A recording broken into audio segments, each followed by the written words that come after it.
t'es entrepreneur, t'as le pinceau et t'as la feuille blanche en face de toi. Quand vous voulez lancer dans un projet, on dit souvent tu dois pouvoir l'expliquer à ta grand-mère. Mais demain, il faut aussi être capable de le vendre à ton oncle. C'est un sport très particulier, l'entrepreneuriat. La chose que je dis souvent, c'est qu'il faut avoir une foi inébranlable et en son projet et en qui on est. Quand t'es patron d'une boîte, soyons très clairs, tu n'es pas aux manettes. C'est très bien de vouloir se lancer, mais ça ne te sortira pas des codes de la société. Tu dois être exposé au réseau à la fois pour qu'on te connaisse, qu'on connaisse tes projets, et pour que toi tu puisses te nourrir. Tu ne n'es pas général, tu le deviens. Si demain j'ai besoin de 100 000 € pour lancer un projet, quelle est la chose la plus importante pour que tu acceptes ma proposition ?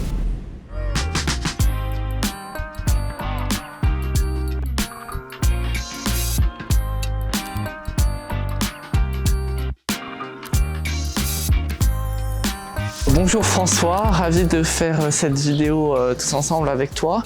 Est-ce que pour commencer cette vidéo, tu pourrais un petit peu te présenter ton entreprise et les différentes choses, tes passions d'entrepreneuriat? Avec grand plaisir, donc je m'appelle François, j'ai 35 ans, je suis basé à Paris, je suis entrepreneur, ça fait maintenant 10 ans. La dernière entreprise que j'ai pu rejoindre s'appelle Tolv et on est spécialisé dans ce qui s'appelle le rétrofit véhicule utilitaire, c'est-à-dire qu'on va sortir le moteur thermique d'un véhicule pour en faire un véhicule électrique et donc décarboner les flottes. Ma passion première, c'est la mobilité, c'est les transports, c'est d'avoir un métier dans lequel j'ai un impact. Puis évidemment, après comme tout jeune homme de 35 ans, j'adore le sport, que ce soit la course ou le basket que j'ai pu pratiquer à haut niveau quand j'étais plus jeune. Et évidemment, la découverte, les voyages et notamment une grande passion pour l'Asie. Est-ce que tu peux nous dire un peu comment tu as démarré ton aventure dans le monde entrepreneurial? En fait, c'est né d'un constat où j'ai suivi un cursus classique, grande école de commerce, j'ai eu la chance de faire une très bonne école à Lyon, je suis rentré dans un grand groupe de FMCG. Bien que l'aventure était passionnante, à un moment je me suis dit mais je suis frustré que ça avance pas assez vite, que je puisse pas créer de mes mains, faire. Et donc j'ai solidifié mon parcours avec du conseil en stratégie. Puis j'ai eu la chance de rentrer dans une entreprise qui était née et qui a grandi avec cet esprit startup qui s'appelle Flixbus et qui m'a justement ouvert les portes de ce qu'est l'entrepreneuriat, c'est-à-dire construire et faire de ses propres mains. Là, tu vas nous emmener dans le cimetière Père-Lachaise, c'est ça? Tout à fait. Pourquoi cet endroit? En fait, quand on a choisi un endroit particulier pour exprimer un peu la volonté d'entreprendre, le Père-Lachaise, c'est pas forcément un endroit très commun. C'est un endroit à la fois iconique pour les Parisiens et c'est surtout un endroit qui, je pense, représente bien l'entrepreneur et ce que c'est-à-dire que si vous allez dans le Père-Lachaise, il y a plein de gens très connus et il y a surtout beaucoup de gens qui ont fait énormément pour la France et pour l'entrepreneuriat dont on se souvient pas forcément aujourd'hui. C'est peut-être un peu le message, c'est ce que je voulais vous passer aujourd'hui, c'est travailler dur, être innovant et au final laisser une legacy et c'est ça que le Père-Lachaise représente pour moi. Tu viens de Grenoble, tu fais souvent, j'imagine, des allers-retours entre Grenoble et Paris. Comment tu gères ça et surtout, quelle est ta journée un peu type d'entrepreneur? Comment est-ce que tu t'organises au quotidien? Quels sont les éléments qui reviennent? Oui, bien sûr. Effectivement, la difficulté aujourd'hui de devoir travailler à plusieurs endroits, elle est managée finalement par les besoins aussi de l'entreprise. D'un côté, on a une équipe qui est basée à Grenoble, qui a besoin de ma présence autant que faire se peut, de devoir se développer. Et de l'autre côté, on a Paris qui est la capitale de la France dans laquelle on rencontre des investisseurs, des entrepreneurs, des clients potentiels, des gens qui peuvent vraiment aider à faire grandir le business. Donc c'est un peu comme ça que moi j'organise mon mois. En fait, je vais essayer d'aller à Grenoble une semaine par mois pour pouvoir travailler avec l'équipe, les aider. Et d'un autre côté, j'ai 3 semaines où je dois être le plus impactant possible dans la ville de Paris, que ce soit sur le management de mon équipe, décrocher des nouveaux contrats. Et c'est un peu cette capacité aujourd'hui à jongler qui fait, je pense, d'un entrepreneur quelqu'un finalement de couteau suisse de multitâches.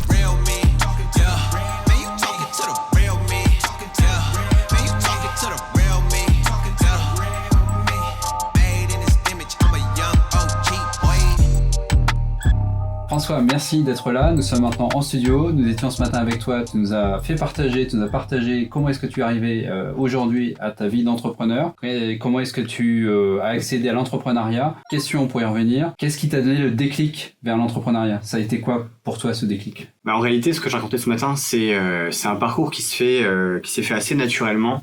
La découverte des grands groupes au début de ma carrière, c'est un peu ce vers quoi on est poussé quand on sort d'école de commerce ou d'ingénieur. Et un jour, tu rentres dans une start-up, tu découvres ce qu'est l'entrepreneuriat, c'est-à-dire la passion de créer soi-même, de développer, de faire en sorte que les choses grandissent. Et à partir de ça, tu plantes la graine et effectivement, c'est comme ça que naît la passion de l'entrepreneuriat. Tu dis découvre, mais qu'est-ce que tu as découvert? À quel moment? C'était quoi la découverte? Est-ce que tu as eu un déclic? Est-ce que tu as quelque chose à nous raconter? Je pense que ce qui m'a le plus frappé, c'est que j'ai vraiment grandi dans les grands groupes français très traditionnels, très hiérarchisés. Okay. Je suis allé en conseil en stratégie où c'est encore pire, où finalement tu as un partenaire qui te demande de délivrer. Et le jour où mon patron de l'époque, le patron de Flixbus, un des 3 cofondateurs qui s'appelle Johan, m'a juste dit, si tu veux tester une idée, tu le fais et tu me prouves que ça marche. Point à la ligne. Et on est passé à autre chose et je me suis dit, ok, donc c'est ça l'entrepreneuriat. J'avais monté ce projet-là, c'était un projet d'assurance dans le transport. Je l'ai fait et il m'a dit, bah voilà, en fait, ça va fonctionner. Et donc, pour moi, j'ai compris, j'ai traduit que c'était ça être entrepreneur. T'avais quel âge où, les études étaient loin déjà ou pas ou... En réalité, j'avais 29 ans et c'est en fait à la moitié du chemin finalement. C'est que tu as déjà commencé 3-4 ans dans un grand groupe, tu es déjà marqué par des process, par une façon de fonctionner, tu passes en conseil en stratégie, c'est encore plus difficile. Et donc là, basculer d'un monde à l'autre. Et en réalité, c'était exactement le chemin que je devais avoir. Pourquoi ? Parce que le conseil en stratégie, par exemple, c'est une façon de délivrer de façon efficiente et sous pression. Et en réalité, l'entrepreneuriat, c'est un peu ça aussi. Cette découverte, tu l'as vécue comment? Ou en tout cas, cette prise de conscience, qu'est-ce que tu as mis en place? Comment ça s'est décliné opérationnellement? En réalité, la première chose de l'entrepreneur et de l'entrepreneuriat, c'est qu'il faut pas se noyer. Ça, c'est la première chose. C'est que ça a les avantages de ses inconvénients. C'est qu'être entrepreneur, c'est globalement avoir une feuille blanche ou quasi, pouvoir faire exactement ce que tu veux. A contrario, encore une fois, de la vie dans un grand groupe où la ligne est tracée, les plans stratégiques existent déjà. En réalité, quand tu es entrepreneur, tu as le pinceau et tu as la feuille blanche en face de toi. Il faut donc pouvoir créer un plan stratégique et surtout se dire, si je rétro-pédale ce plan stratégique à l'opérationnel, chacune des briques, c'est moi qui dois les réaliser avec les KPIs associés et surtout avec l'équipe associée. Et c'est là où c'est plus compliqué, c'est peut-être une des premières découvertes que j'ai faites, c'est qu'à partir du moment où tu as un plan stratégique en tête, que tu le mets sur une feuille, il faut arriver à convaincre les employés avec lesquels tu vas travailler. Ce qui n'est pas du tout le cas dans un grand groupe où finalement tu as une stratégie d'entreprise qui est déclinée assez facilement et tout le monde travaille pour la même marque, pour le même projet. Et alors du coup j'ai une question par rapport à ça, comment tu as trouvé tes associés ou ton premier associé? Parce que c'est vrai qu'on se lance, on est peut-être plutôt seul au départ quand on a une idée c'est très important de s'associer avec des personnes, surtout si on veut évoluer.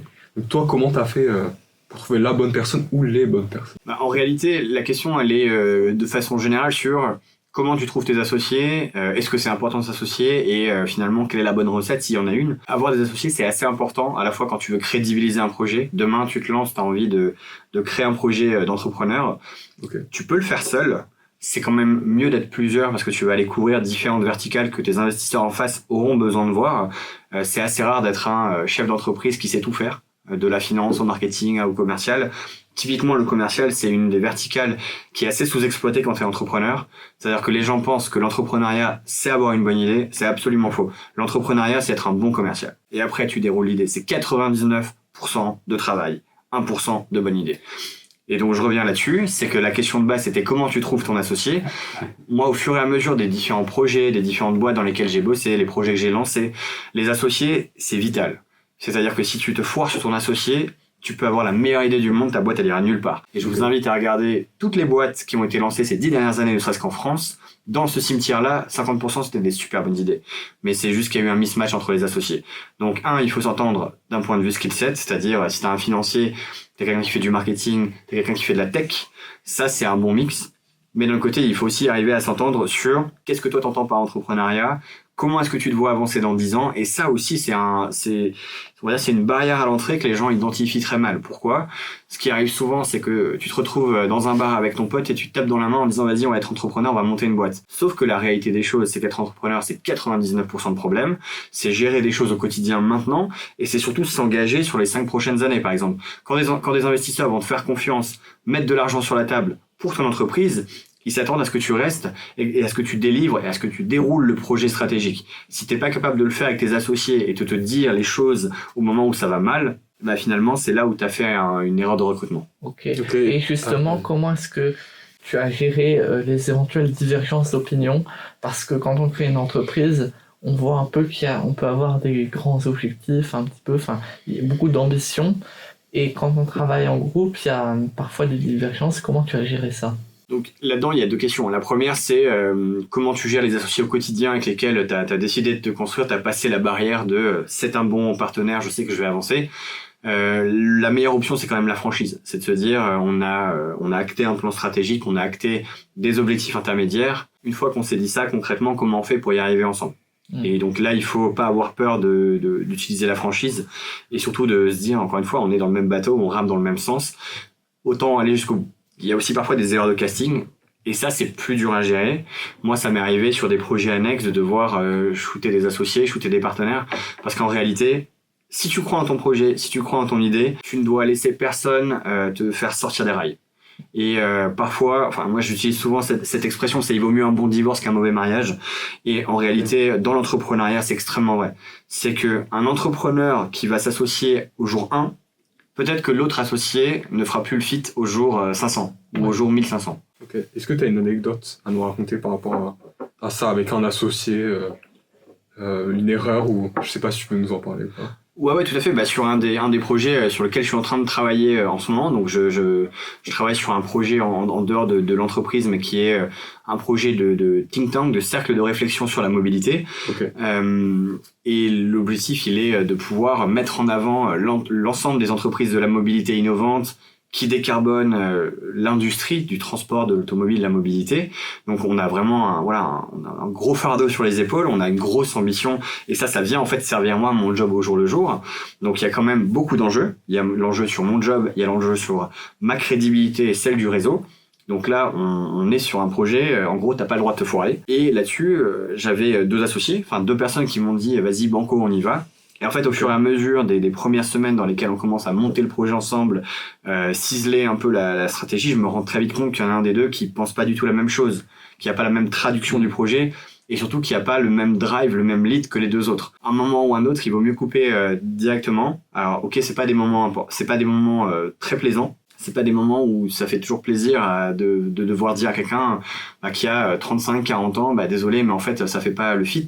Mais encore une fois, là-dessus, il faut, t'es sur tes rails, t'as une foi inébranlable dans ton projet, et t'as pas le droit de te laisser divertir, et surtout, tu sais que si tu fais ce mauvais mariage dès maintenant, rien de bon va en sortir. Mais alors, comment ça se passe entre guillemets, vous réunissez tous les associés ensemble, vous faites un conseil d'associés, vous réunissez en cercle, vous le mettez au milieu, et puis vous lui dites maintenant, t'es plus bon, tu sors. Alors ça, c'est pas Koh-Lanta, hein. Même ça se passe comment pour qu'on visualise un peu les choses. Non. Après, donc là encore une fois, on va dire que c'est un projet annexe. Hein. Je parle pas encore une fois de sortir un associé d'une entreprise, même si ça m'est déjà arrivé de le faire sur un autre projet. Mais là, c'était typiquement, en gros, on a une discussion ouverte, bien sûr, en disant ça, c'est les objectifs. On s'est tapé dans la main il y a 3 mois. Voilà comment on avance. Voilà comment ça se passe et voilà pourquoi on n'avance pas. Et à un moment ou à un autre, en fait, la meilleure solution, c'est de faire accoucher les gens de la solution. C'est de lui dire, toi, t'en penses quoi, comment tu perçois le sujet, etc. Et à un moment ou à un autre, là, pour le coup, ça a été un peu plus compliqué parce que finalement, il a fallu lui dire, écoute, juste, là, on s'entend pas et ça va pas aller en s'améliorant. Donc, c'était plus compliqué et en réalité, on est sur de la gestion de l'humain. Et c'est là où, quand tu peux pas mesurer, t'as pas de KPIs derrière, tu peux pas lui dire, ouais, tu sous-performes ou etc. C'était plus compliqué, mais en réalité, on avait acté la décision. Et bon, après, c'est pas grave, on passe à autre chose. Et nous, on va faire de notre mieux pour que ce projet fonctionne. Parce que c'est un projet, encore une fois, avec une forte ambition, avec encore une fois, une teneur qui est extrêmement importante pour notre secteur d'activité. Et encore une fois, t'es sur des enjeux qui sont tellement élevés que t'as pas le droit de te tromper, quoi. Bien sûr. Je reviens à la question de tout à l'heure. Donc, ta société, vous êtes 5 associés. Enfin, pour arriver à 5 associés, quand on est 2, c'est plus facile. À l'arrière, on contacte quelqu'un, voilà. Quand on commence à être plus de 2, comment est-ce qu'on fait pour se constituer associé? Est-ce qu'on a une grille, du type une grille de recrutement où on liste toutes les missions attendues, tous les soft skills, les exigences, etc. Comment ça se passe en fait? Ou alors est-ce que c'est 1, 2, 3, 4, 5 et c'est petit à petit? Ou est-ce qu'il y a des annonces? Enfin, j'en sais rien. Comment ça se passe pour arriver à 5 et les étapes? Là, typiquement, l'entreprise dans laquelle je travaille, donc qui, je rappelle, est une entreprise basée à Grenoble qui fait ce qu'on appelle du rétrofit. Donc, on va changer des moteurs thermiques en moteurs électriques sur des véhicules utilitaires. Donc, on est vraiment dans la RSE, dans l'engagement vert de la mobilité. Donc, tout ce qui est extrêmement important à mes yeux. Typiquement, c'était des associés qui de base ont construit ce projet en 2019 et 2 des associés au fur et à mesure de la vie de l'entreprise, donc ça rejoint un peu ce qu'on vient de se dire, ont eu l'envie d'aller faire autre chose parce que finalement c'est usant l'entrepreneuriat. C'est pas un long fleuve tranquille, c'est évident ce que je vais raconter, mais c'est surtout il faut naviguer à vue, c'est assez épuisant, c'est assez éreintant et je comprends que parfois on ait juste envie d'aller faire autre chose. Et donc en réalité, c'est les 3 associés restants, ils ont besoin de remplacer. Et pour le coup, ils avaient besoin de rajouter de la maturité, de l'expérience, donc c'est pour ça que moi je suis venu. Et effectivement, il y a une grille sur la partie skill set, mais surtout, je pense que ce qui est important quand tu recrutes 2 associés qui viennent en plus se greffer à une histoire originale, c'est surtout la capacité à venir s'intégrer, à se fondre dans le moule, à bien comprendre aussi qui sont les 3 premiers associés. Et là, pour le coup, tu as un travail qui est fait par le CEO, donc qui est mon patron, qui je pense est un travail extrêmement important d'entremise, j'ai envie de dire, finalement de faire comprendre, de faire matcher les valeurs, etc. Et ça se fait pas du jour au lendemain, mais en réalité, si tu t'engages et si tu fais un pas l'un vers l'autre, là, pour le coup, tu peux vraiment avoir un résultat qui est intéressant. Je me rends pas trop compte, ton entreprise, quelle taille ça représente. En termes, tu dis que tu fais du rétrofit, donc en termes de quantité, pour que les personnes comprennent qu'est-ce que ça représente, et comment tu as fait pour l'évolution de sa croissance. Ouais, bien sûr. Bien sûr. Donc là, la particularité de l'entreprise dans laquelle je travaille, c'est que c'est une entreprise typiquement industrielle. Donc les entreprises industrielles, elles sont soit petites et délivrent de la forte valeur, soit elles sont très très grosses. Et là, voilà, c'est de la grande entreprise française. Production, comme Legrand, comme Schneider, comme Renault, voilà, tout à fait. Aujourd'hui, juste pour prendre un peu du recul sur ce qui existe dans les startups, on a encore la vision des startups où tu as 200, 300, 400 personnes pour un revenu, un chiffre d'affaires qui est relativement faible. Aujourd'hui, quand on prend les licornes en France, donc c'est des boîtes qui sont valorisées 1 milliard, il n'y a pas beaucoup de licornes qui font énormément de chiffre d'affaires. C'est en train il y a une espèce d'ajustement de marché qui est en train de se faire par rapport à ça. C'est-à-dire que les entreprises vont devoir faire de plus en plus de chiffre d'affaires pour être valorisées 1 milliard. Et là, c'est le SaaS, c'est la health tech, c'est toutes ces entreprises-là. Sur la partie industrielle, typiquement, moi, je suis arrivé donc dans une entreprise où ils sont environ entre 40 et 50. C'est un projet industriel, donc il y a quasi que des ingénieurs. Et on est à la fin de la phase de prototypage. Donc c'est comme si vous arriviez il y a 15 ans chez Tesla ou chez SpaceX. Et là, on est sur une phase où mon rôle à moi, c'est de structurer l'équipe commerciale, qui existait quasiment pas, et de leur permettre d'avoir les bons codes pour aller délivrer de la valeur. Donc typiquement, je vais donner un chiffre qui va te parler, c'est qu'on a un objectif de vendre entre 1000 et 1500 véhicules sur les 18 prochains mois. Okay. Alors, à la fois 1000 à 1500, c'est pas grand chose si vous mettez ça en rapport avec ce que les chaînes de production. Tout à fait, voilà. Mais d'un côté, on est sur une valorisation qui est entre 40 et 60 millions d'euros de chiffre d'affaires. Okay. Tesla a commencé comme ça aussi. Absolument. Aujourd'hui, Tesla, maintenant c'est BYD, mais Tesla a longtemps été l'entreprise la plus valorisée en termes de capitalisation, alors que Tesla produit entre 50 et 70 000 véhicules par an. Ce qui est grosse maille 10 à 15 fois moins que Volkswagen ou Audi. Tu disais structurer une équipe commerciale, et tout à l'heure tu as dit un entrepreneur est un commercial aussi, et un bon commercial. C'est quoi pour toi un commercial ? Je vais vous raconter une histoire. Quelqu'un dans ma famille proche voulait lancer un projet d'entrepreneuriat justement. Il était issu du monde de l'optique, donc il vendait des lunettes haut de gamme, etc. Il a passé 9 mois à créer un prototype tip-top d'une super lunette extrêmement chère, voilà, pour au final se rendre compte qu'un jour, en fait, il fallait les vendre. Mais la lunette était incroyable, les press marketing, c'était incroyable, vraiment, voilà, c'était la lunette à 700-800 euros, donc bon, il y avait une niche, un marché, certainement, et en fait, on était autour de la table avec mon père, on lui dit, mais c'est très bien, mais à un moment ou un autre, il faut que tu ailles toquer chez les opticiens, chez les magasins de luxe, pour leur proposer ce produit-là, et aller cibler, en fait, quel est ton marché. Parce que si tu fais une lunette à 1000 balles, mais que tu as 10 personnes en France qui peuvent se la payer, le business model, il tient pas trop. Donc, en réalité, être un commercial, je pense que c'est être convaincu de son produit et arriver à convaincre les autres que c'est le bon produit. Et nous, c'est ce qu'on fait avec les véhicules rétrofités, c'est ce que je faisais auparavant avec les bus ou avec les scooters. Mais effectivement, qu'est-ce qu'un commercial ? Je pense que c'est quelqu'un qui va arriver d'abord à transmettre la flamme. Transmettre la flamme de ce que je fais, toi tu peux l'avoir, et voilà pourquoi c'est important. Et après, évidemment, il y a une technicité, etc. Mais c'est pour ça que dans les différents podcasts ou dans les différentes conférences que je fais sur l'entrepreneuriat, avant toute chose, quand vous voulez lancer dans un projet, on dit souvent tu dois pouvoir l'expliquer à ta grand-mère. Ça, c'est comment comprendre le projet, mais demain, il faut aussi être capable de le vendre à ton oncle. Ton oncle qui bosse, je sais pas où, en plein milieu de la province, et lui expliquer, voilà pourquoi ça, c'est un bon produit. Moi, demain, si je vais expliquer à mon oncle, qui est patron d'un lycée à Mâcon, pourquoi il a besoin d'une paire de lunettes à 900 euros, il va juste me regarder bizarre. En revanche, si je vais lui expliquer que dans sa ville, et pourquoi pas dans son lycée, on peut aller transformer un véhicule utilitaire thermique en électrique et que ça va faire baisser le taux de pollution justement dans des villes comme la sienne où la pollution elle est élevée, il va me dire ok, je comprends. Et je pense que ça c'est la première étape du commercial. Ok, et donc du coup tu disais que c'est important quand on lance un produit ou un business, c'est important de savoir le vendre parce que si on a une bonne idée mais qu'on ne sait pas la vendre, qu'elle sert à rien, autant dire que c'est bien, on a l'idée mais ça ira pas forcément très loin en termes de résultats. Est-ce que tu penses que dès le départ, quand on commence, il faut faire un business plan ou c'est pas forcément nécessaire? Ça, c'est une question qui revient souvent sur la partie business plan. En fait, le business plan, il est plutôt demandé par tes interlocuteurs que tu vas finir par rencontrer au fur et à mesure. Et c'est devenu une espèce de codification. C'est-à-dire que tu as besoin d'une presse et tu as besoin d'un business plan. Il y a quand même beaucoup d'exemples de projets qui ont été lancés sans business plan très clair, très précis. Si je réponds à ta question par une autre façon de penser, c'est moi, si demain tu me présentes un projet d'entrepreneuriat, la seule chose que je vais te demander, c'est quoi ton marché adressable. Tu sais, c'est les fameuses bulles marché total, marché adressable total et ma niche à moi. Et en réalité, c'est ça qui est intéressant. C'est si tu me dis ma niche, elle est de 100 millions d'euros. Comment est-ce que tu vas aller la targeter? Je vais donner un exemple très concret, c'est que sur ce que nous on fait, le rétrofit, qui est finalement une niche dans un monde de l'automobile hyper grand, moi j'ai une vision très claire du marché adressable, j'ai une vision très claire de ce que je peux aller faire, et j'ai une vision très claire de comment je peux y aller. Et là-dessus, j'ai pas besoin d'un BP. En revanche, j'aurais besoin d'un BP parce que tu as des histoires de cash flow, tu as des histoires d'emprunt bancaire, ça c'est intéressant.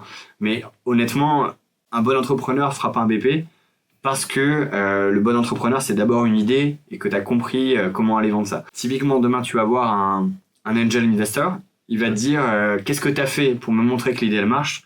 Il préférera savoir que tu es allé toquer dans 100 concessions et que les concessionnaires te disent « Ah, c'est une super idée, je vais vous présenter 10 clients » que d'avoir fait un BP en disant « voilà, dans 5 ans, je serai à 150 millions d'ARR avec 25 points de marge. » Ok, très bien.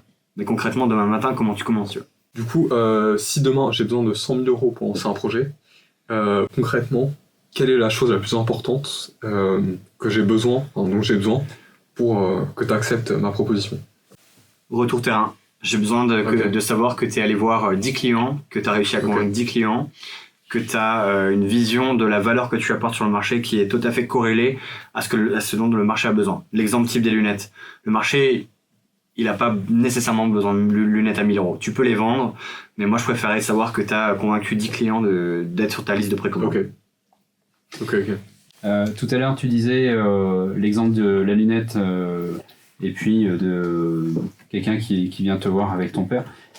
Cette notion de famille, enfin, ça veut dire que être un bon entrepreneur, c'est être bien entouré aussi au niveau familial ou être bien entouré d'entrepreneurs. Comment tu vois la question? C'est sûr et certain que l'entrepreneuriat, c'est pas quelque chose de standard, c'est pas quelque chose de commun et c'est une aventure sur un radeau. Donc effectivement, être entouré, pas nécessairement que de la famille, mais en tout cas d'amis et de proches qui comprennent ce par quoi tu passes, c'est extrêmement important. Encore une fois, ça sort des codes classiques. Aujourd'hui, l'entrepreneuriat, la startup, c'est devenu assez standardisé par rapport à il y a 10 ans, mais il n'empêche que les parents, les grands-parents, les cousins, ils comprennent pas forcément ce que c'est d'être entrepreneur. Pour eux, être patron de boîte, c'est gérer la PME du coin qui fait de la zinguerie ou de la visserie. Donc, avoir des gens qui soient aussi capables de te ramener dans les valeurs communes, et moi, typiquement, mes parents m'aident beaucoup à ça, c'est qu'ils me ramènent dans les valeurs communes. Ils me disent, voilà, pense bien à faire ci, pense bien à faire ça. Tes clients, finalement, c'est des gens que nous, on croise au quotidien. Donc ça, c'est important. L'entrepreneuriat, et je pense que c'est aussi quelque chose que vous devez certainement entendre assez souvent, c'est hyper dur, mais une des valeurs cardinales, c'est l'humilité, c'est de bien toujours se remettre en question. C'est de se dire, même si t'es invité sur des plateaux télé, que tu fais des conférences, en réalité, est-ce que tu vends le bon produit? Est-ce que tu le vends à la bonne personne? Est-ce que tu as le bon positionnement? Est-ce que les gens comprennent ton message? Et ça, c'est vraiment important. Et être bien entouré, d'avoir des gens qui te font ce miroir-là, c'est une des valeurs principales. On dit souvent que dans l'entrepreneuriat, ce qui est important, justement par le fait qu'on n'ait pas toujours des repères, que ce soit un petit peu hors des normes, c'est important d'avoir un mindset, d'avoir des pensées, quelque chose qui permet d'avancer, d'avoir une régularité pour arriver à ses objectifs. Est-ce que si tu devais nous citer, je sais pas moi, deux, trois qualités et 2-3 défauts que tu verrais d'un bon mindset? Ouais, tout à fait. Encore une fois, ce que je disais tout à l'heure, c'est que c'est des conditions très particulières. C'est un sport très particulier, l'entrepreneuriat. Je suis pas sûr qu'il y ait une très bonne recette à appliquer Oui. constamment. En revanche, la chose que je dis souvent, c'est qu'il faut avoir une foi inébranlable et en son projet et en qui on est. C'est-à-dire que se remettre en question, c'est une bonne chose. Accepter d'avoir fait des erreurs, d'avoir misleadé parfois les gens, ça peut arriver, mais en revanche, il faut être sûr de voilà pourquoi je suis dans cette situation-là, voilà mes qualités les plus importantes, et surtout une foi inébranlable dans son projet à soi. C'est-à-dire que si demain tu montes une boîte, ou si tu rejoins une aventure, et que tu as bien compris pourquoi tu étais là, il faut avoir une foi inébranlable dans ton projet stratégique. Et en termes de mindset, effectivement, c'est quelque chose qu'on aime bien mettre en avant, c'est de se dire, en fait, t'es résilient, c'est le grand mot qu'on utilise souvent, mais la résilience, ça veut dire quoi? La résilience, ça veut dire en réalité, être entrepreneur, c'est 99% de gérer des emmerdes, de gérer des problèmes, t'as les employés qui sont qui travaillent pour toi, qui sont pas tout le temps contents, des employés qu'il faut guider, des employés qui parfois comprennent pas ce que tu leur racontes, t'as les investisseurs qui sont là, qui ont des attentes, qui te mettent la pression parce qu'en fait, ils investissent leur argent. Donc, ils attendent un retour sur investissement. T'as un marché qui te regarde, qui attend. Parfois, t'as des règles, t'as des lois qui viennent te mettre des bâtons dans les roues. Parfois, t'as plein de choses qui font qu'en fait, c'est une succession de contraintes que tu dois être suffisamment apte à gérer, à conditionner ton esprit en se disant, je sais que je roule dans un col de montagne assez élevé, mais en réalité, je sais comment je vais y arriver. Et ça, c'est la première des qualités qui est extrêmement importante. Et je réponds à ta question aussi sur les défauts. En tout cas, à titre personnel, c'est l'impatience. C'est vraiment, et ça, c'est quelque chose qui se nourrit vachement dans l'entrepreneuriat. C'est que comme c'est des modèles qui vont très vite, qu'on appelle fast pace, donc avec vraiment une itération rapide, tu fais des choses rapidement, tu fais des erreurs rapidement. Ça, c'est un acquis dans l'entrepreneuriat. C'est-à-dire que tu préféreras tester rapidement, rater, échanger et passer à autre chose. Et donc de ça va naître une impatience de voir les choses s'accomplir. Et une des difficultés, en tout cas, que moi j'ai dans l'entrepreneuriat, et peut-être même dans ma vie en général, c'est que la vie, elle est construite sur du long cours. C'est-à-dire que tu as des choses que tu peux faire du jour au lendemain dans l'entrepreneuriat, et tu as des choses que tu mets en place, mais qui vont finalement fleurir que 6 mois, 12 mois, 18 mois après. Et c'est extrêmement frustrant de devoir attendre ça. Est-ce que tu dirais que c'est la plus grande douleur, entre guillemets, difficulté de l'entrepreneuriat, ça? Ou si tu devais dire quelle est la plus grande difficulté, c'est quoi? À titre personnel, je pense que c'est aussi le stretch que tu es obligé de faire entre tous les acteurs qui sont là dans ton environnement. Puisqu'encore une fois, l'entrepreneuriat, t'es pas seul sur ton bateau, mais tu fais un stretch entre tes employés, les investisseurs, le régulateur, les médias, peu importe, tous les gens qui sont en fait dans ta sphère, qui peuvent à la fois énormément te supporter, mais aussi énormément te mettre des bâtons dans les roues, ou du moins de te ramener à ta condition. Et ça, je trouve ça aussi extrêmement exigeant, en fait. C'est de se dire, oui, t'es entrepreneur et la couverture médiatique, c'est 1% de ce qui se passe, et 99% du reste, c'est vraiment d'être capable de jongler entre les attentes de tout le monde, et ça, parfois, c'est assez compliqué, je trouve. Et là, tu parles en fait de l'entrepreneuriat un petit peu sous l'aspect start-up et grande entreprise. Est-ce que, selon toi, quelle est les grosses différences entre ça et des modèles d'entrepreneuriat qui vont être beaucoup plus, qui vont être en fait assez différents de, par exemple, quelqu'un qui va travailler seul, qui va avoir un business qui tourne en ligne?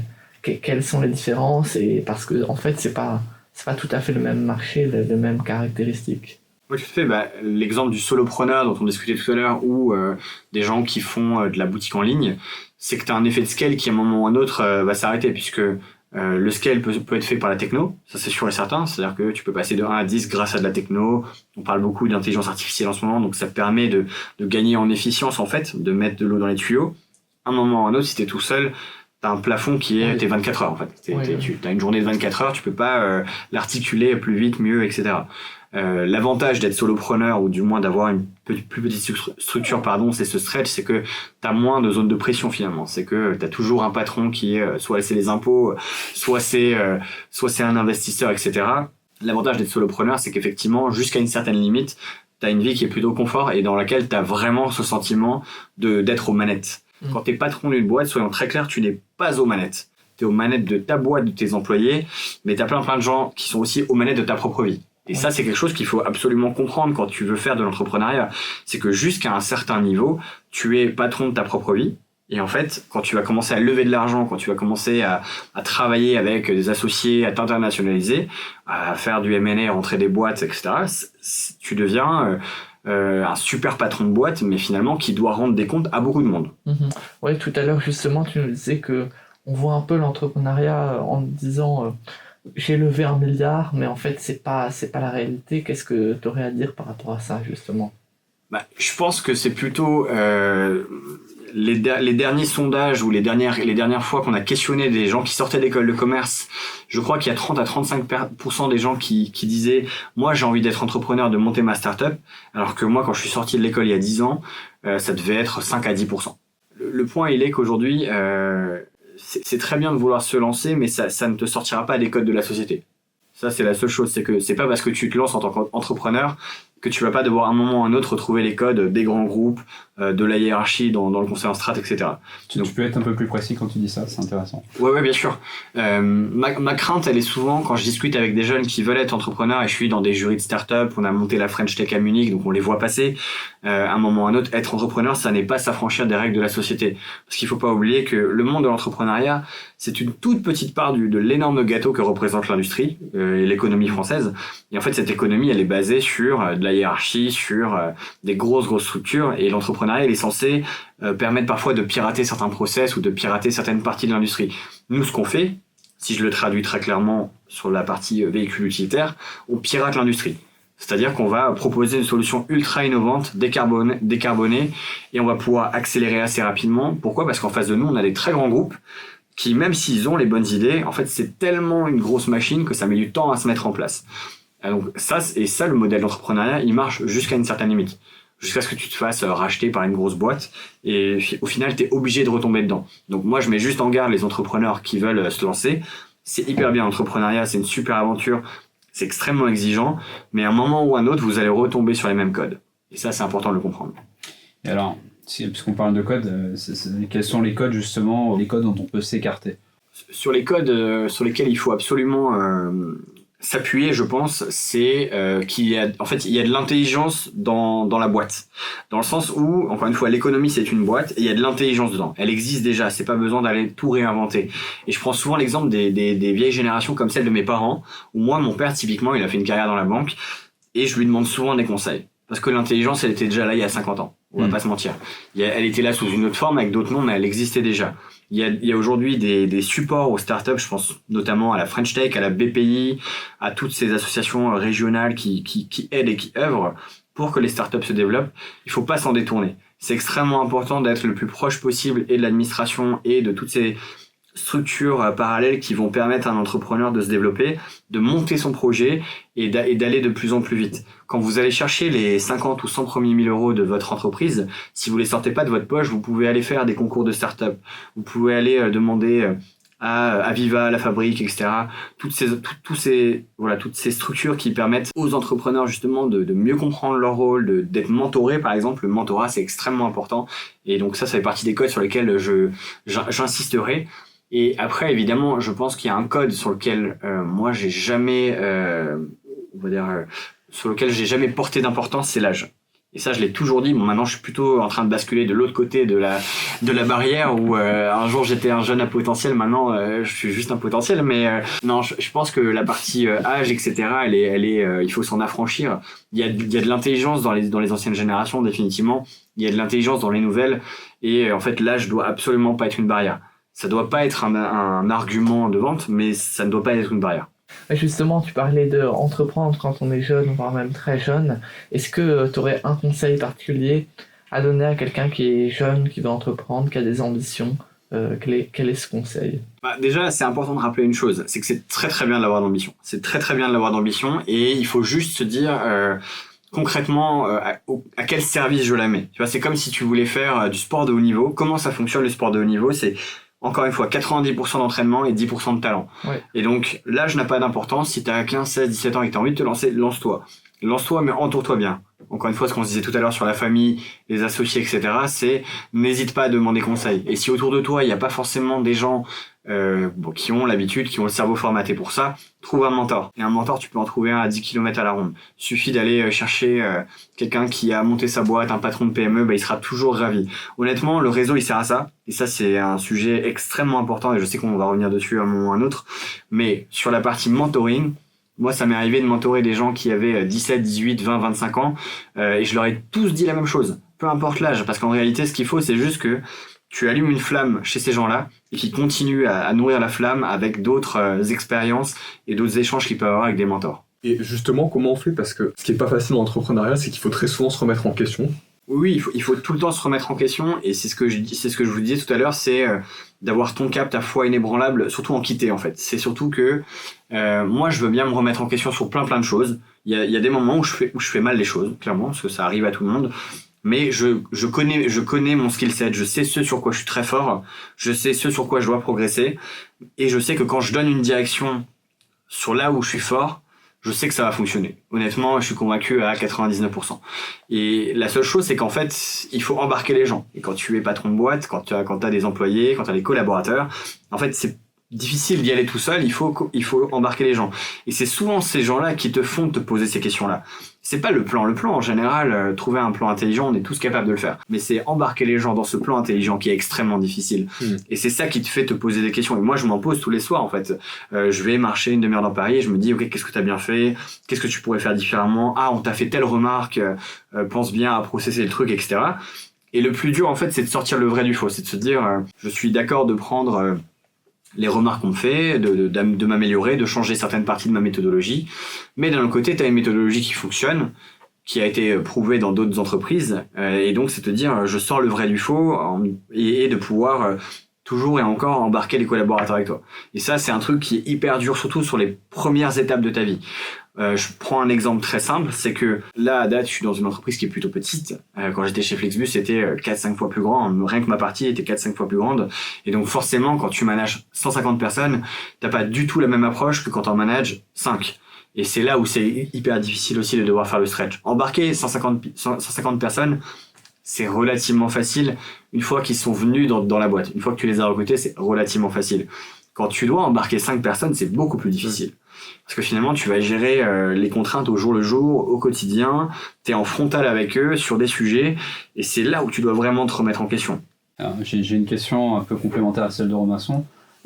Tout entrepreneur peut avoir des moments de creux psychologiques, des moments de baisse de morale, ce genre de choses. Comment tu fais? Comment tu gères ça? Ça, c'est la question à 1000 euros. De ce que je vois, en tout cas, 10 000 même, si tu veux. Je pense que c'est un bon business model. Non, en vrai, étant entouré aussi par pas mal d'entrepreneurs à différents stades de leur vie, je note que la présence d'un exutoire, c'est extrêmement important, que ce soit du sport, que ce soit de l'art, que ce soit d'autres choses. Moi, personnellement, je fais beaucoup de sport, je voyage beaucoup. Le deuxième point, c'est certainement la famille, c'est de pouvoir avoir en fait un espèce de cocon, une bulle dans laquelle tu te remets et tu poses toutes tes idées l'espace d'une heure, 2 heures, donc être bien entouré, ça c'est extrêmement important.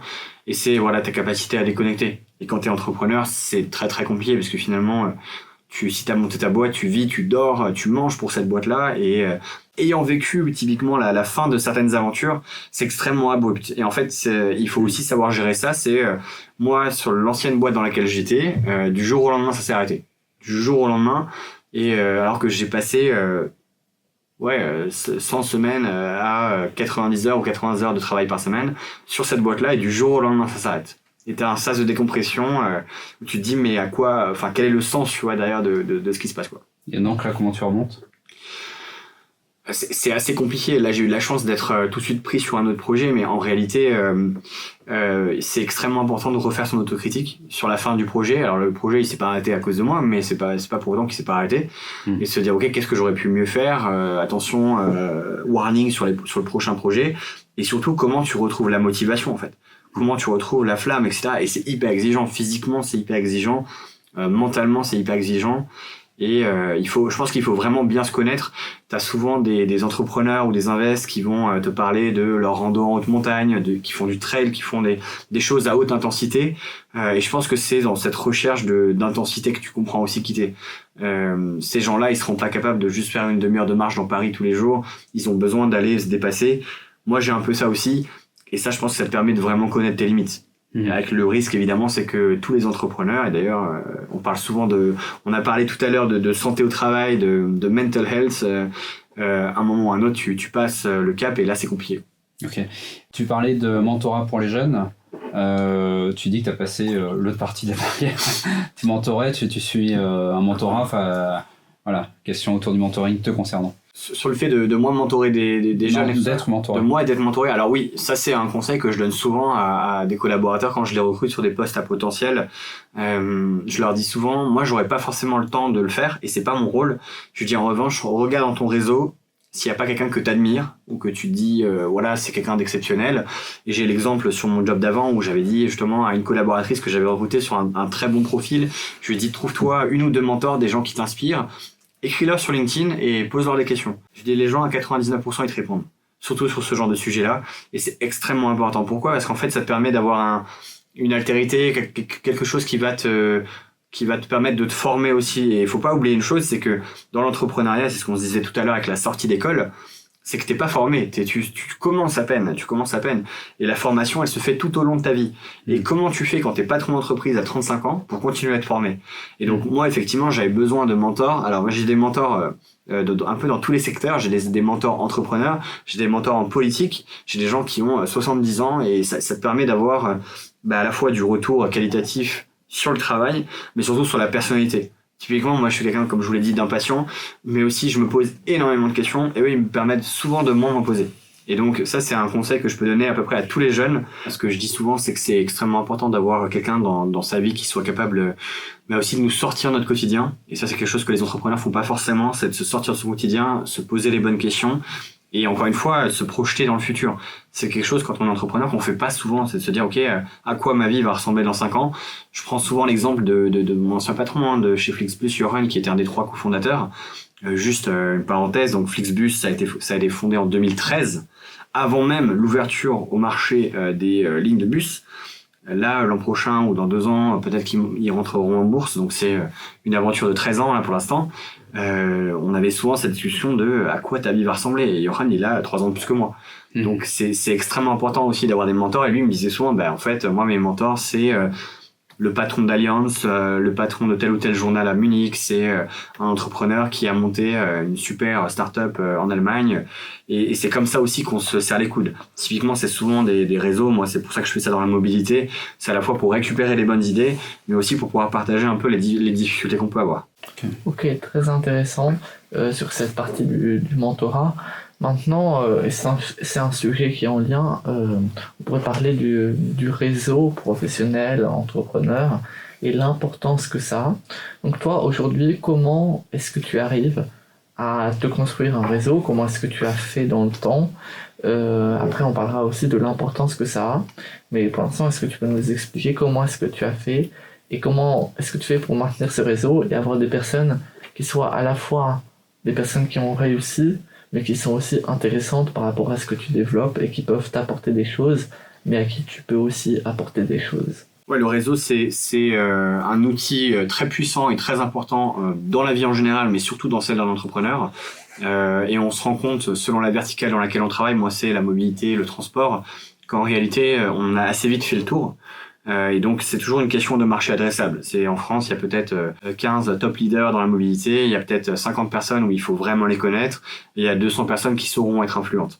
C'est un peu comme ça que moi j'ai approché la chose. Il faut savoir que c'est un travail de longue haleine, c'est un travail que j'entretiens depuis plus d'une dizaine d'années, et ça te permet derrière de pouvoir monter des projets, d'avoir des bonnes mises en relation. Moi, je recommence à chaque fois un job en regardant dans mon réseau ce que je peux activer rapidement. Et ça permet d'avoir une vélocité sur des projets extrêmement importantes, d'aller chercher des conseils aussi. Ce qui est extrêmement compliqué parfois, c'est le régulateur, c'est le monde de l'assurance que je connais pas forcément très bien, le monde du bancaire que je connais pas très bien. Et quand on est entrepreneur, on doit gérer tout ça. On doit connaître tout ça. Et là, le réseau est très important. Le réseau, il est aussi important pour nous, entrepreneurs, pour pouvoir être mis en valeur, comme ce qu'on fait aujourd'hui, typiquement sur la partie podcast, conférences. Les conférences que j'ai pu faire là ces 3 dernières années, elles m'ont vraiment permis à la fois d'avoir de l'exposition, mais ça, c'est pas le plus important. Je pense qu'elles m'ont permis de rencontrer des gens dans d'autres pays qui avaient des projets que j'aurais pas forcément pu rencontrer, des gens en Norvège, en Lettonie. Bon, c'est pas forcément évident de les rencontrer à Paris. Et donc ça c'est extrêmement important aussi, c'est de valoriser son réseau. Et ta deuxième question, c'est comment toi t'apportes de la valeur au réseau. Bah effectivement, c'est ta capacité à rendre. Alors je peux donner l'exemple de la French Tech qu'on a montée à Munich, où pour le coup on est 7 entrepreneurs / super employés passionnés qui permettent justement demain aux entreprises françaises de venir s'installer à Munich. Et donc ça, c'est ce que nous on rend au réseau, c'est notre capacité à faire les bonnes mises en relation, à permettre aux gens de rencontrer des investisseurs allemands, de rencontrer le régulateur, les autorités sur place. Moi, ce que je fais sur la mobilité, c'est développer un think tank dans lequel je vais mettre des patrons de boîtes en mobilité, des responsables des affaires publiques, pour pouvoir, par exemple, travailler sur la loi. La loi, elle est là pour cadrer les choses, mais la loi, elle est aussi là pour permettre aux startups de se développer. Et aujourd'hui, si nous, on le fait pas, eh bien finalement, il n'y a pas beaucoup de monde qui se saisiront du sujet. Et je vais vous donner un exemple parallèle, c'est qu'en Allemagne, il y a une association d'entrepreneurs qui s'appelle Startup Verband, donc qui a permis aux entreprises start-up en Allemagne de gérer ce qu'on appelle les ESOP packages. Donc c'est les packages que tu donnes à tes employés. C'est quand tu veux faire en sorte qu'un employé possède une partie d'action de ta boîte. Et aujourd'hui, il y a un problème là-dessus en Europe, c'est que ces packages-là sont extrêmement complexes à mettre en place car extrêmement taxés. Et parfois, tu as des employés qui vont refuser des packages actionnaires simplement parce qu'ils vont dire « mais en fait, ça me fait passer dans une tranche fiscale qui est plus intéressante, etc. etc. » Alors que ça part d'une bonne intention. Typiquement, rassembler les 50 top entrepreneurs allemands, les mettre autour de la table et aller travailler avec le régulateur, ça a permis de mettre en place une fiscalité allégée. Et ça, c'est encore une fois, c'est important de pouvoir utiliser ton pouvoir, ton aura, ta voix, pour pouvoir faire en sorte que tous les entrepreneurs après, ils vont pouvoir bénéficier de ça. Ça, c'est ce que nous, on fait aussi dans le réseau. D'accord. Donc ça, c'est un réseau à dimension un peu plus politique aussi. Enfin, c'est ce versant-là. Le réseau, tu le pratiques comment ça prend beaucoup de temps dans une vie d'entrepreneur. La question sous-jacente, c'est quelle place ça devrait prendre. Et moi, je suis convaincu que c'est une place prépondérante. Évidemment, il y a ton métier, ce qui va délivrer de la valeur pour que ton entreprise se développe. Ça, c'est la priorité.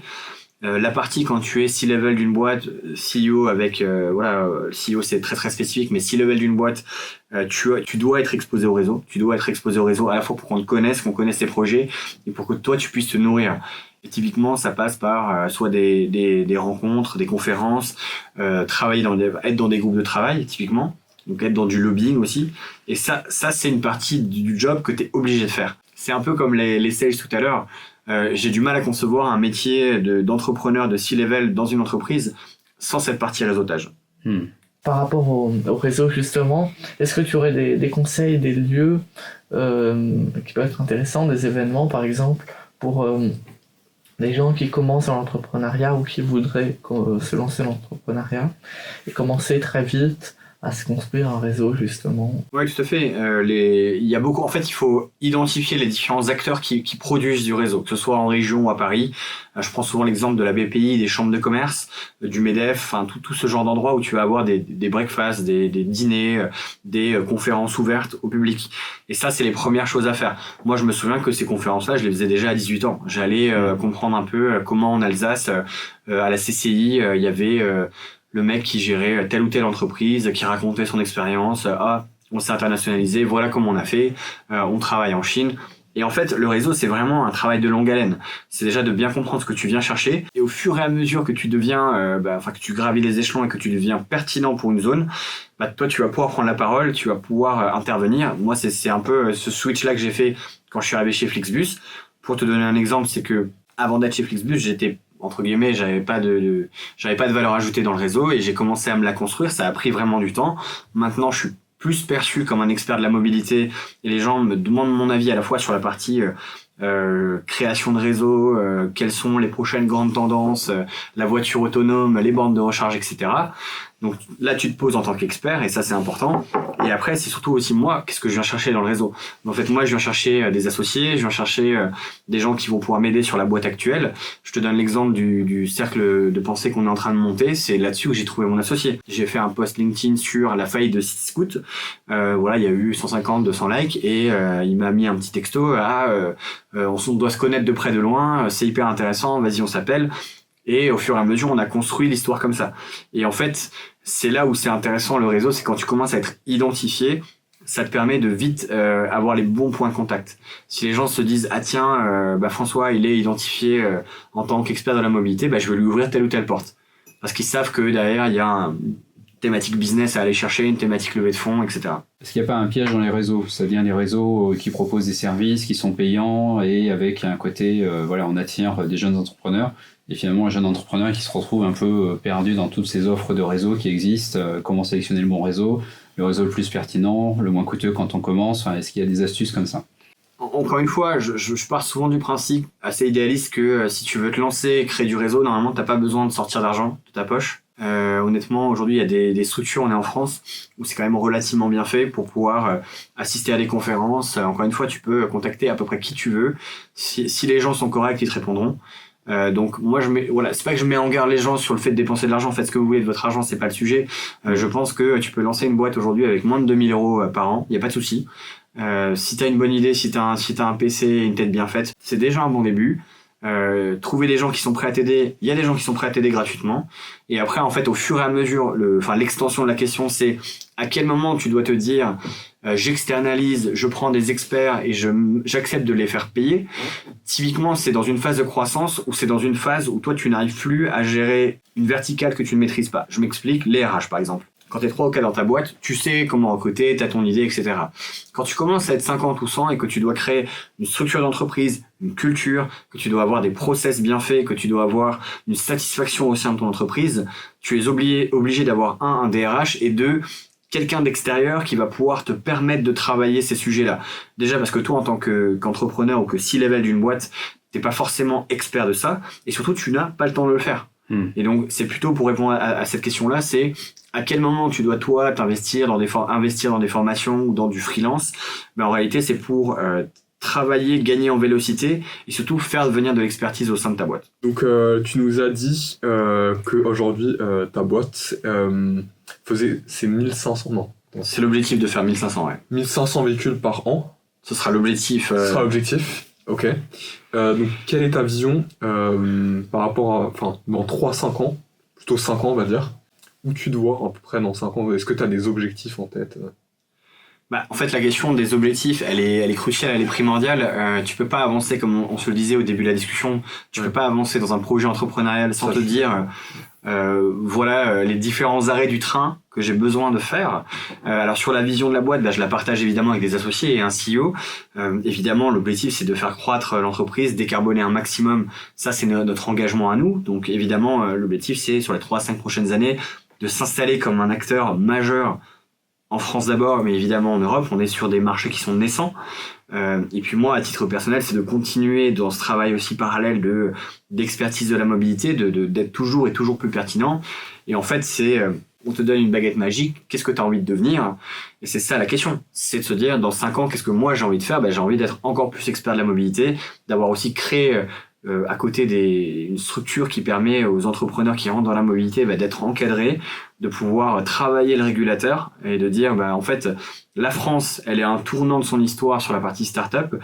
Est-ce qu'on a envie d'avoir des leaders européens en France? Oui. Est-ce qu'on se donne les moyens? À voir.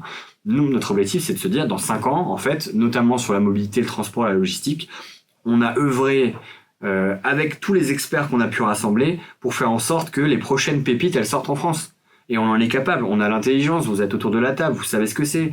On a des très bonnes écoles, des très bonnes formations, on a des très bons VC, on a un État qui normalement fait ce qu'il faut pour que ça arrive. Et moi, je veux avoir ça comme legacy.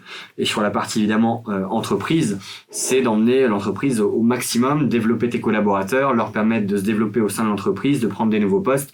Et ça, c'est un succès d'entreprise. Ok.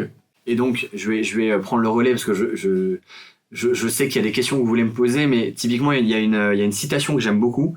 Je sais pas si vous êtes aussi fan de la série Kaamelott que moi, mais dans la saison 6, Pierre Mondy joue César. Et en fait, donc Arthur, qui deviendra le roi Arthur, est nommé général, etc. Et il commence à un peu s'engueuler avec César. Il lui dit je suis général, j'ai jamais donné un ordre. Et César lui dit en fait, tu ne n'es pas général, tu le deviens. Et ça, c'est un truc que je dis à tous les entrepreneurs que je croise qui sont un peu plus jeunes et qui sont encore dans le questionnement. En fait, le costume tu l'hérites et tu mets 20 ans à rentrer dedans. Et c'est un peu ça l'entrepreneuriat, même pour moi, hein, le costume il est encore trop grand. Pourquoi ? Parce qu'en fait il faut développer un skill set, développer une mentalité bulletproof sur plein de choses, être résilient, être dans l'empathie, mais aussi dans la capacité à être directif. Et je pense que en résumé, être entrepreneur, c'est être un peu de tout ça, c'est être le visionnaire qui va emmener, driver les gens et en même temps être la personne qui est capable de se poser 15 minutes avec n'importe quel employé autour d'un café à l'écouter parler de ses problèmes. Et donc je pense que c'est ça rentrer dans le costume d'un général. C'est infini en fait. Je pense que c'est infini et certainement ce qui est inspirant comme typologie d'entrepreneur, c'est tous ces gens-là qui ne dorment jamais. Alors on donne souvent l'exemple d'Elon Musk. D'ailleurs, quand on s'est rencontrés, vous m'aviez demandé ce que j'en pense hors la personnalité. Hein. Ça, c'est encore une fois à mettre à côté. Mais finalement, c'est quelqu'un qui ne dort jamais parce qu'il a sa conception du monde et sa conception de ce qui fonctionne. Et finalement, c'est là où c'est intéressant, c'est que quand on est à être dans des extrémités ou dans un poids économique comme Elon Musk, tu peux changer le monde. C'est ça qui est important. Je pense qu'il peut changer le monde. Ce mec, il peut nous emmener sur Mars, créer des stations, voilà, etc. Il a son idée. Peut-être que c'est pas la bonne, mais au moins, il a son idée. Et je trouve ça, là, t'es dans l'extrême de ce qui peut être ultra inspirant pour n'importe qui derrière son écran le premier jour se dit, bon, bah, mon projet, demain, ça sera ça. Par rapport à ce que tu viens de dire, moi, ce que je trouve vraiment inspirant dans l'entrepreneuriat, et c'est vraiment la force, je pense, c'est que finalement, il n'y a pas beaucoup de limites. Et quand je dis limites, c'est pas des limites pratiques, c'est des limites qui sont dans l'imaginaire, dans les ambitions, et que, en effet, quelqu'un comme Elon Musk qui a la capacité de changer le monde, il peut faire énormément de choses. Et c'est ça qu'apporte l'entrepreneuriat, c'est que quand on a de l'ambition et quand on a des idées, c'est un moyen de les mettre en place, même si ça va pas toujours marcher, et d'y arriver. Je voudrais quand même rappeler que voilà, l'utilité de faire un micro-trottoir, c'est que François, on s'est rencontrés lors d'un micro-trottoir, on avait posé la question sur qu'est-ce que vous pensez d'Elon Musk. Donc, entre autres questions. Exactement, et c'est là où c'est intéressant, c'est que moi je finirai en tout cas sur cette pensée-là, c'est que être entrepreneur, c'est un label qu'on pose à beaucoup de monde, mais en réalité n'importe qui peut l'être et n'importe qui l'est à sa façon. Et encore une fois, que tu sois patron d'une boîte de 5 employés dans le fin fond de la Creuse, tu es entrepreneur à ta façon. Et il faut pas négliger les feedbacks que ces gens-là peuvent te donner ou les bonnes idées, les bonnes inspirations, parce qu'en réalité, l'intelligence, elle se trouve partout. Ben écoute, merci beaucoup. Donc, merci à tous de nous suivre sur notre chaîne et surtout, n'hésitez pas à vous abonner. Merci. Et à mettre un commentaire positif pour nous dire ce que vous en avez pensé. Voilà. Merci beaucoup et à très bientôt. Merci. Allez, à plus. Merci. Au revoir.